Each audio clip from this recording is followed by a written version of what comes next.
जो प्यार मिला मुझे तुमसे,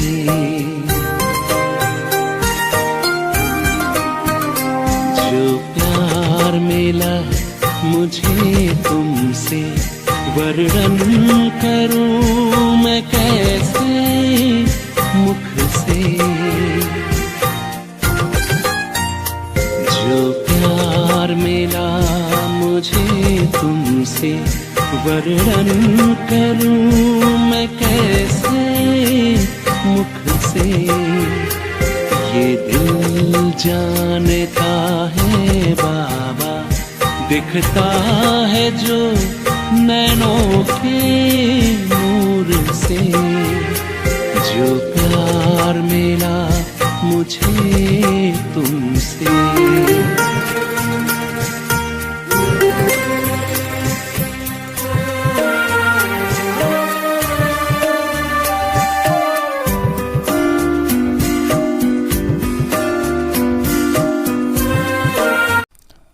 ओम शांति। 23 अप्रैल 2022 आशु बाबा के महावाक्य है, मीठे बच्चे, बाबा को याद करने की आदत डालो तो देही अभिमानी बन जाएंगे। नशा व खुशी कायम रहेगी, चलन सुधरती जाएगी।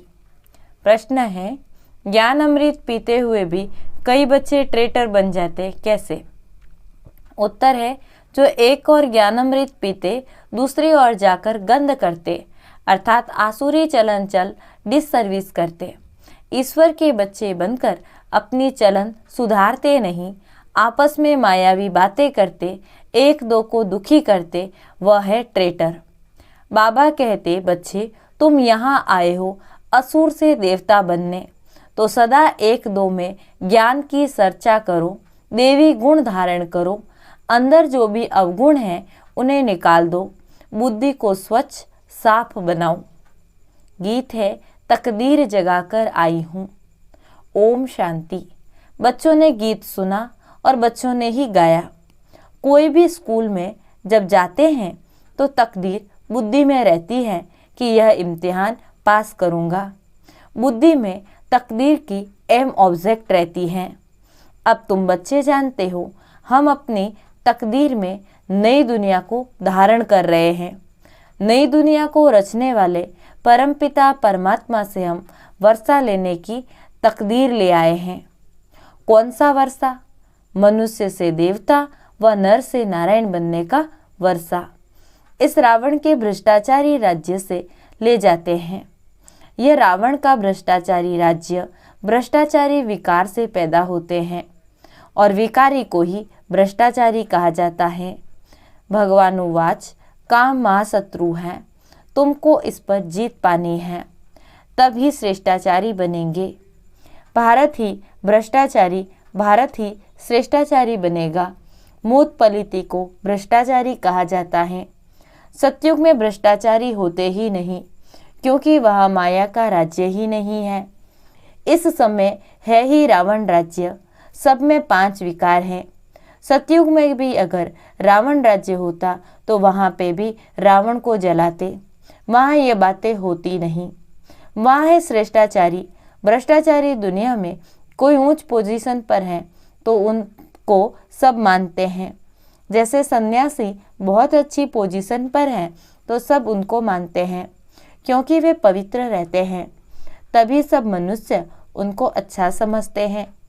गवर्नमेंट भी अपने से अच्छा समझती है, उन्हों को अपना राजगुरु भी बनाती है। सतयुग में गुरु का नाम नहीं होता। गुरु अर्थात सद्गति करने वाला। शास्त्रों में कहानियां बना दी हैं। राजा जनक ने उन्हें जेल में डाल दिया, जिसने ब्रह्म ज्ञान राजयोग का ज्ञान नहीं था। जब उन्हें राजयोग का ज्ञान मिला तब सेकंड में जीवन मुक्ति को पाया। भ्रष्टाचारी का सिर्फ यह अर्थ नहीं कि रिश्वत आदि खाते हैं। भ्रष्टाचारी का अर्थ है, बाप कहते हैं जो भी मनुष्य मात्र हैं सब भ्रष्टाचारी हैं, क्योंकि सबके शरीर विकार से पैदा होते हैं। तुम्हारा शरीर भी विकार से पैदा हुआ है, परंतु तुम अभी अपने को आत्मा समझ बाप के बने हो। देह अभिमान छोड़ दिया है, इसलिए तुम परमपिता परमात्मा की मुख वंशावली हो, ईश्वरीय संतान हो। परमपिता परमात्मा ने आकर तुम आत्माओं को अपना बनाया है, इसीलिए तुम यह गुह्य बातें जानते हो। हम आत्मा परमपिता परमात्मा की वंशावली बने हैं। आत्मा कहती है बाबा। सतयुग में आत्मा कोई परमात्मा को बाबा नहीं कहेगी, वहाँ तो जीव आत्मा को बाबा कहेगी। तुम जीव आत्मा हो। जब बाबा ने कहा है अपने को आत्मा निश्चय कर परमात्मा को याद करो, सबसे उत्तम जन्म तुम ब्राह्मणों का है। आत्मा कहती है हम आपके बच्चे बने हैं, गर्भ से थोड़े ही निकले हैं, बाबा को पहचान कर उनके बने हैं। शिव बाबा हम आपके ही हैं और आपकी ही मत पर चलेंगे। कितनी सूक्ष्म बातें हैं। बाबा ने कहा है जब बाबा के पास जाते हो तो यह निश्चय करो कि हम शिव बाबा के सामने बैठे हैं। आत्मा भी निराकार है तो शिव बाबा भी निराकार हैं। शिव बाबा की याद से विकर्म विनाश होते हैं। याद नहीं किया तो भ्रष्टाचारी बने। कितनी कड़ी बातें हैं, परंतु बहुतों को यह भूल जाता है कि मैं आत्मा परमपिता परमात्मा की गोद में बैठी हूँ। भूलने के कारण वह नशा और खुशी नहीं रहती, परंतु बाबा को याद करती है। बाबा को याद करने की आदत पड़ जाए तो देही अभिमानी बन जावे। विलायत में बहुत बच्चियां हैं, सम्मुख नहीं है, परंतु बाबा को बहुत याद करती है। बाबा को बहुत प्यार से याद करना है, जैसे सजनी साजन को कितना प्यार से याद करती है। चिट्ठी नहीं आती तो सजनी बहुत हैरान हो जाती हैं। तुम सजनियों को तो धक्का खा खा कर साजन मिला है, तो याद अच्छी रहनी चाहिए। चलन भी बड़ी अच्छी चाहिए। आसुरी चलन वाले का गला ही घुट जाता। बाबा चलन से ही समझ जाते ये याद नहीं करते हैं, इसीलिए धारणा नहीं होती। सर्विस नहीं कर सकते तो पद भी नहीं पा सकेंगे। पहले पहले तो बाप का बनना है, बीके बनना पड़े। बीके को जरूर शिव बाबा की ही याद रहेगी, क्योंकि दादे से वर्षा लेना है। याद में रहना बड़ी मेहनत है। ऐसे कोई समझे भोग लगता है, हम वह खाते हैं तो बुद्धि योग बाबा से लग जाएगा। नहीं, यह तो शुद्ध भोजन है, परंतु वह मेहनत न करे तो कुछ भी नहीं हुआ। श्रेष्ठाचार्य याद से ही बनेंगे। पवित्रता पहले है। आत्मा को शुद्ध बनाने के लिए योग का बल चाहिए। पानी में स्नान आदि करने से पावन नहीं बन सकते, क्योंकि पतित आत्मा ही बनती है और आत्मा पानी से पावन नहीं बनकर ज्ञान से पावन बनती है। ऐसे थोड़े ही कहेंगे जेवर झूठा है और सोना सच्चा। वो लोग समझते आत्मा शुद्ध है और शरीर झूठा है, उनको हम साफ करते, परंतु ऐसा नहीं है। आत्मा अगर शुद्ध होती तो शरीर भी शुद्ध होता। यहाँ एक भी श्रेष्ठ नहीं है। सतयुग में ऐसे नहीं कहेंगे। यह तो संपूर्ण निर्विकारी है। छोला विकारी हो तो आत्मा फिर पवित्र कैसे हो सकती है? सोना पवित्र है और जेवर झूठा बने, ऐसा क्या हो सकता है? यह अच्छी तरह समझाना है। इस समय कोई भी श्रेष्ठाचारी नहीं है, बाप को भी नहीं जानते और पवित्र भी नहीं है। तुम बच्चे जानते हो, गरीब ही गुप्त पुरुषार्थ करके राज्य भाग्य लेते हैं, बाकी तो सबका विनाश होना है। यह ज्ञान है भारत के लिए। बाबा कहते हैं मेरे भक्तों को यह ज्ञान सुनाओ। शिव के पुजारी हो व देवताओं के पुजारी हो, दूसरे धर्मों में भी बहुत कन्वर्ट हो गए हैं, उनसे भी निकल जाएंगे। मूल बात है यहाँ की पवित्रता। तभी तो अपवित्र मनुष्य उन्हों को अपना गुरु बनाए माथा टेकते हैं। परमात्मा तो है ही एवर पवित्र, उनको संपूर्ण निर्विकारी भी नहीं कह सकते। परमात्मा की महिमा अलग है, देवताओं की महिमा अलग गाई जाती है। संपूर्ण निर्विकारी, उनको फिर विकारी जरूर बनना है। ये बातें बुद्धि में धारण कर फिर औरों को समझानी है। यादव, कौरव यथा राजा रानी तथा प्रजा सबने विनाश को पाया। बाकी जय जयकार पांडव सेना की हुई, वह है गुप्त में।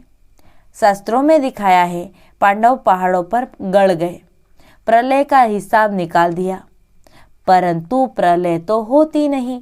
गीता का भगवान कहते हैं, मैं धर्म की स्थापना करता हूँ, पतित दुनिया में आया हूँ, पावन राज्य बनाने, राजयोग सिखलाने आया हूँ।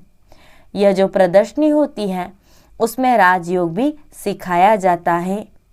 तुम्हारा सारा मदार समझाने पर है। बाबा ने कहा था, यह चित्र बनाओ कि कैसे हम राजयोग में रहते हैं। ऊपर में शिव बाबा का चित्र हो, हम शिव बाबा की याद में बैठे हैं, उनकी मत पर चलते हैं। वह है श्री श्री रुद्र जो हमको श्रेष्ठ बनाते हैं। श्री श्री का टाइटल वास्तव में उनका है। यह भारत क्यों इतना गिरा? एक ईश्वर को सर्वव्यापी समझ बैठे, अपने को ईश्वर मान बैठे, इसीलिए भारत इतना गिरा। तुम तो जानते हो सतगुरु तो एक ही बाप है, उनकी यह जन्मभूमि है। सच्ची सच्ची सत्यनारायण की कथा बाप ही आकर सुनाए, बेड़ा पार करते हैं। बाबा कहते हैं, पतित पावन तो तुम मुझे ही कहते हो, मुझे ही सबको वापस ले जाना है। यह है कयामत का समय, जबकि हिसाब किताब चुकतू कर हम वापस जाते हैं। सब कहते हैं नव भारत नव दिल्ली हो। अब नव भारत तो स्वर्ग में था, अब तो नरक है, भ्रष्टाचारी बनते जाते। ये समझने और समझाने की बातें हैं। आत्मा और परमात्मा का रूप भी कोई नहीं जानते। भले कहते हैं हम आत्मा परमात्मा की संतान है, परंतु नॉलेज तो चाहिए ना। बाप में नॉलेज है, आत्मा में नॉलेज कहाँ है?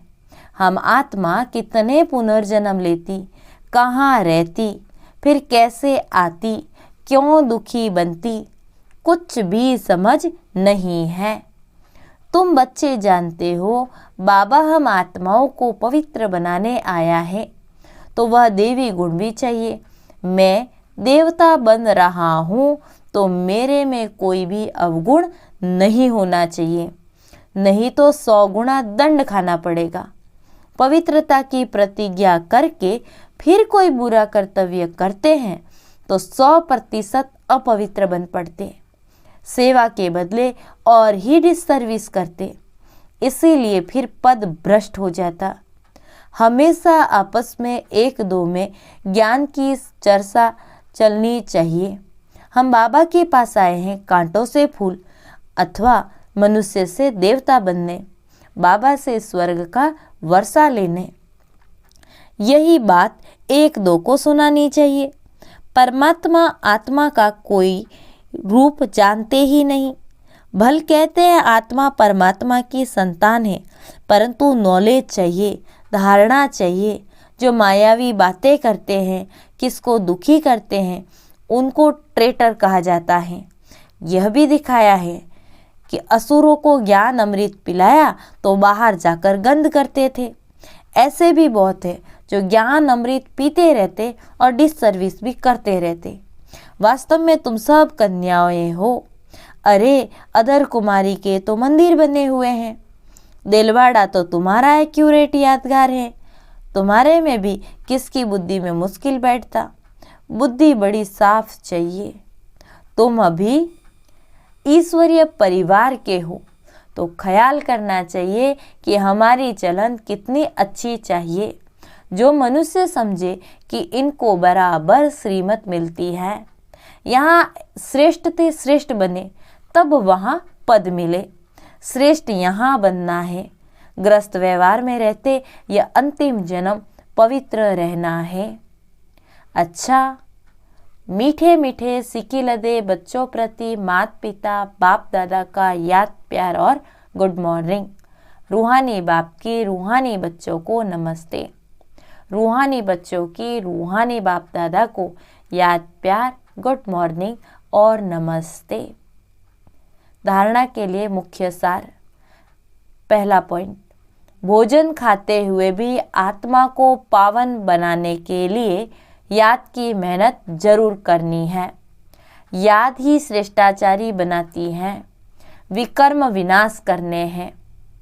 दूसरा पॉइंट, इस कयामत के समय में जबकि वापिस घर जाना है तो पुराना सब हिसाब किताब चुकता कर देना है। आपस में ज्ञान की चर्चा करनी है, मायावी बातें नहीं करनी है। आज का वरदान, प्योरिटी की रॉयल्टी द्वारा ब्राह्मण जीवन की विशेषता को प्रत्यक्ष करने वाले संपूर्ण पवित्र भव। प्योरिटी की रॉयल्टी ही ब्राह्मण जीवन की विशेषता है। जैसे कोई रॉयल फैमिली का बच्चा होता है तो उसके चेहरे से, चलन से मालूम पड़ता कि यह कोई रॉयल कुल का है। ऐसे ब्राह्मण जीवन की परख प्योरिटी की झलक से होती है। चलन और चेहरे से प्योरिटी की झलक तब दिखाई देगी जब संकल्प में भी अपवित्रता का नाम निशान न हो। प्योरिटी अर्थात किसी विकार व अशुद्धि का प्रभाव न हो, तब कहेंगे संपूर्ण पवित्र भव। स्लोगन, होली हंस वह है जो व्यर्थ को समर्थ में परिवर्तन कर दे। मातेश्वरी जी के अनमोल महावाक्य, यह ईश्वरीय सत्संग कॉमन सत्संग नहीं है। अपना ये जो ईश्वरीय सत्संग है कॉमन सत्संग नहीं है, साधारण नहीं है। यह ईश्वरीय स्कूल है, कॉलेज है, जिस कॉलेज में अपने को रेगुलर स्टडी करनी है। बाकी तो सिर्फ सत्संग करना है। थोड़ा समय वहाँ सुना, फिर तो जैसा का वैसा बन जाते, क्योंकि वहाँ कोई रेगुलर पढ़ाई नहीं मिलती। यहाँ से कोई प्रारब्ध बने, इसीलिए अपना सत्संग कोई कॉमन सत्संग नहीं है। अपना तो ईश्वरीय कॉलेज है जहाँ परमात्मा बैठ हमें पढ़ाते हैं और हम उस पढ़ाई को पूरी धारण कर ऊंच पद को प्राप्त करते। जैसे रोजाना स्कूल में मास्टर पढ़ाई डिग्री देता है, वैसे यहाँ भी स्वयं परमात्मा गुरु, पिता, टीचर के रूप में हमको पढ़ाए सर्वोच्च देवी देवता पद प्राप्त कराते हैं। इसीलिए इस स्कूल में ज्वाइन होना जरूरी है। यहाँ आने वाले को यह नॉलेज समझना जरूर है। यहाँ कौन सी शिक्षा मिलती, इस शिक्षा को लेने से हमको क्या प्राप्ति होगी। हम तो जान चुके हैं कि हमको खुद परमात्मा आकर डिग्री पास कराते हैं और फिर एक ही जन्म में सारा कोर्स पूरा करना है। तो जो शुरू से लेकर अंत तक इस ज्ञान के कोर्स को पूरी रीति उठाते हैं वो फुल पास होंगे। बाकी जो कोर्स के बीच में आएंगे वो तो इतने नॉलेज को उठाएंगे नहीं, उन्हों को क्या पता आगे कोर्स क्या चला। इसलिए यहाँ रेगुलर पढ़ना है, इस नॉलेज को जानने से ही आगे बढ़ेंगे, इसलिए रेगुलर स्टडी करनी है। अच्छा, ओम शांति। शुक्रिया बाबा, शुक्रिया।